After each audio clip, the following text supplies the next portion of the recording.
Shalom, saudaraku yang dikasihi Tuhan. Hari ini kita akan mendengarkan firman Tuhan dalam suratan Yakobus pasal yang kelima ayatnya yang ke-16. Karena itu hendaklah kamu saling mengaku dosamu dan saling mendoakan supaya kamu sembuh. Doa orang benar bila dengan yakin didoakan sangat besar kuasanya.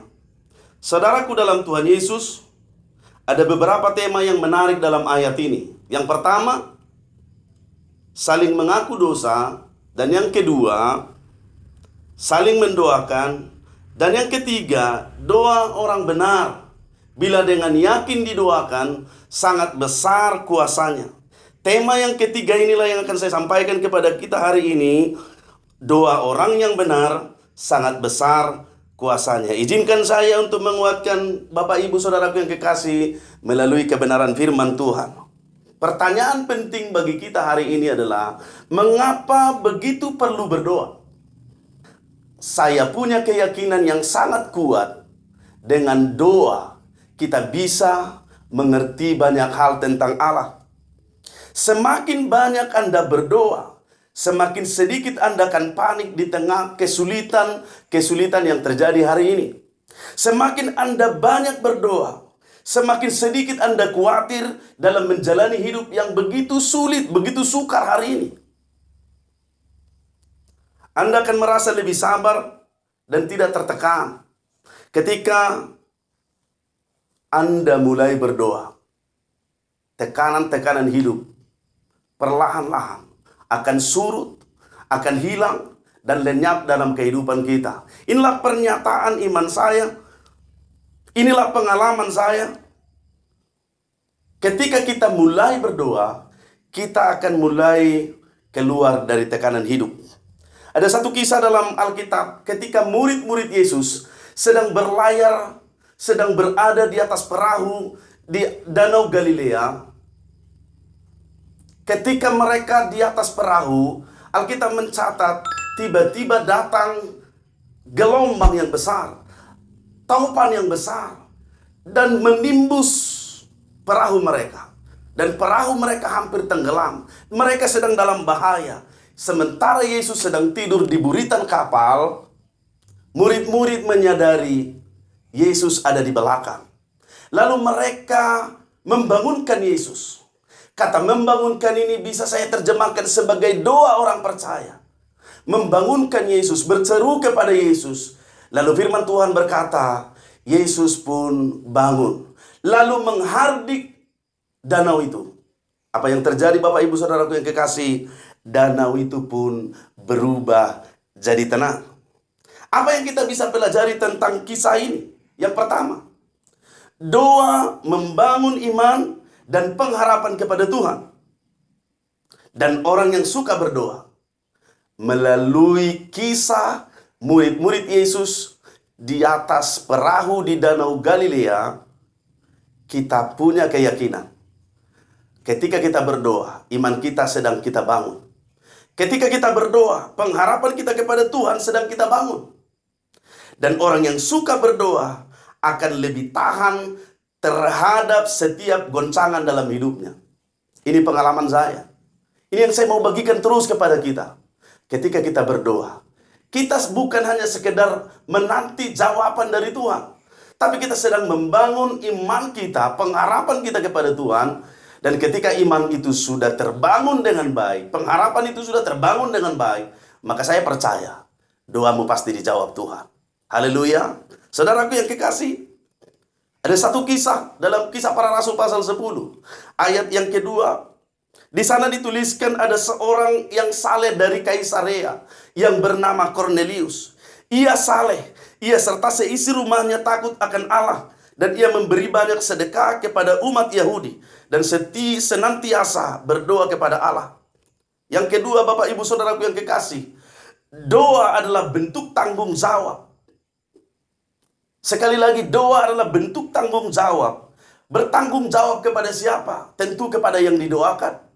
Bertanggung jawab kepada keluarganya, bertanggung jawab kepada bangsanya, bertanggung jawab kepada pemimpinnya, presidennya. Semua.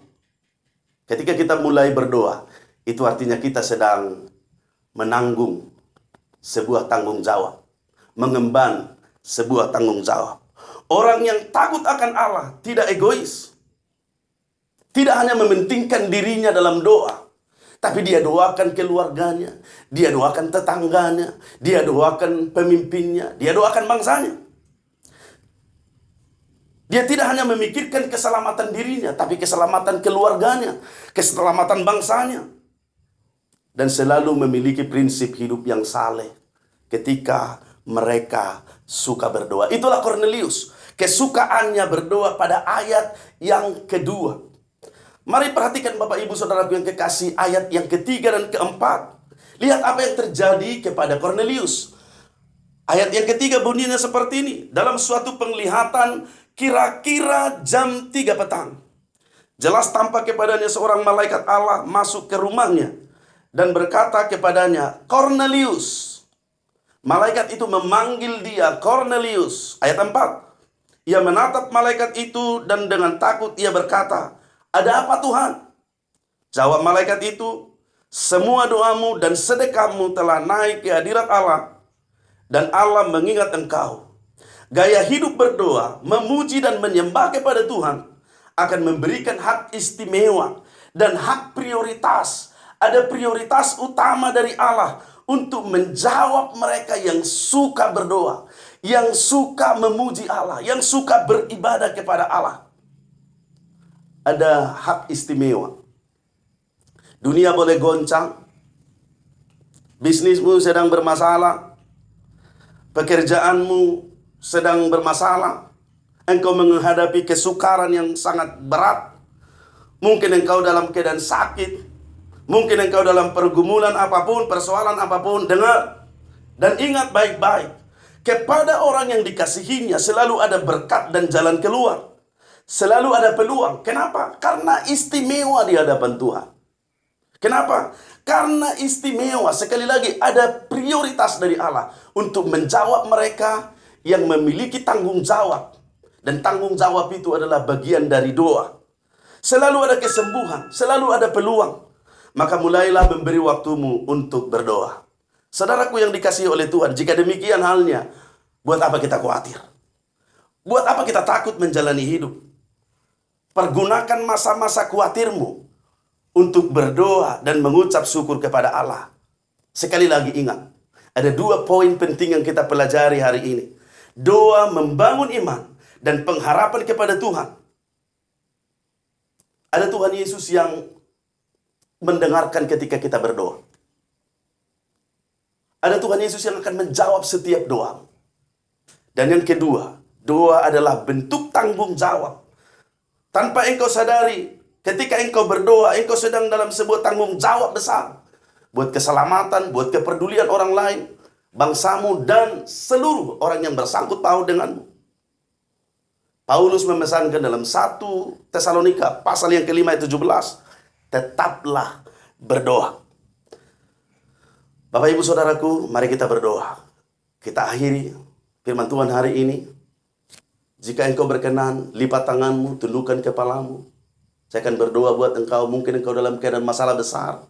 Saya akan membantu engkau di dalam doa. Mari kita berdoa. Bapa di sorga, aku berdoa buat saudaraku yang sedang menyaksikan tayangan ini. Mungkin dalam tekanan berat. Mungkin mereka dalam persoalan hidup yang berat. Aku berdoa apapun masalah mereka, Bapa, di dalam nama Yesus. Engkaulah jawaban atas setiap persoalan itu.